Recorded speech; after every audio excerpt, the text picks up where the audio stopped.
आप सभी जानते हैं, हम सभी भारतीय जनता पार्टी के कार्यकर्ता हैं। बहनों भाइयों, भारतीय जनता पार्टी एक राजनीतिक पार्टी है और इस सच्चाई को कोई नकार नहीं सकता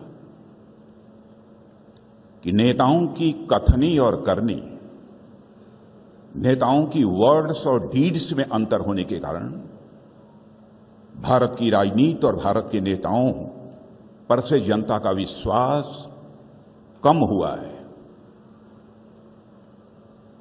भारत की राजनीति में इसके पहले नेताओं की कथनी और करनी में अंतर होने के कारण जो विश्वास का संकट पैदा हुआ था, क्राइसिस ऑफ क्रेडिबिलिटी जो पैदा हुई थी, उस क्राइसिस ऑफ क्रेडिबिलिटी को, विश्वसनीयता के संकट को किसी ने चुनौती के रूप में स्वीकार किया है, तो हमारे प्रधानमंत्री श्री नरेंद्र मोदी जी ने उस चुनौती के रूप में स्वीकार किया।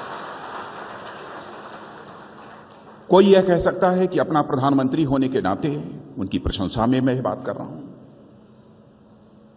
बहनों भाइयों, प्रशंसा में बात नहीं कर रहा हूं। बहुत सारी सरकारों को इस आजाद भारत में काम करते हुए आपने भी देखा है, हम लोगों ने भी देखा है।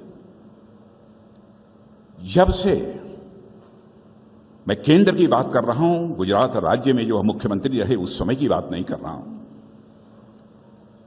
क्योंकि 2014 में जब वो भारत के प्रधानमंत्री बने उस समय मैं पार्टी का राष्ट्रीय अध्यक्ष था।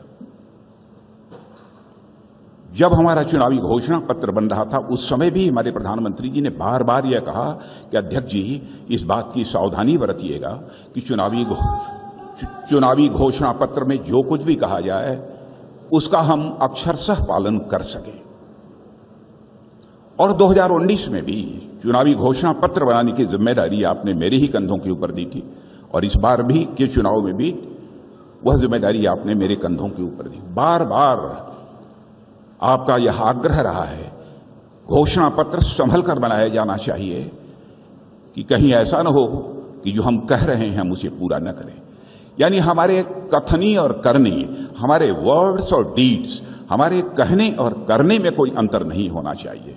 इसलिए मैं कहना चाहता हूं मेरे बहनों भाइयों, हम सबको गौरव की अनुभूति होनी चाहिए कि हम एक ऐसी राजनीतिक पार्टी के कार्यकर्ता हैं जो राजनीतिक पार्टी केवल इस दुनिया की सबसे बड़ी ही राजनीतिक पार्टी नहीं है, बल्कि सबसे क्रेडिबल, सबसे विश्वसनीय राजनीतिक पार्टी यदि कोई है तो वह भारतीय जनता पार्टी।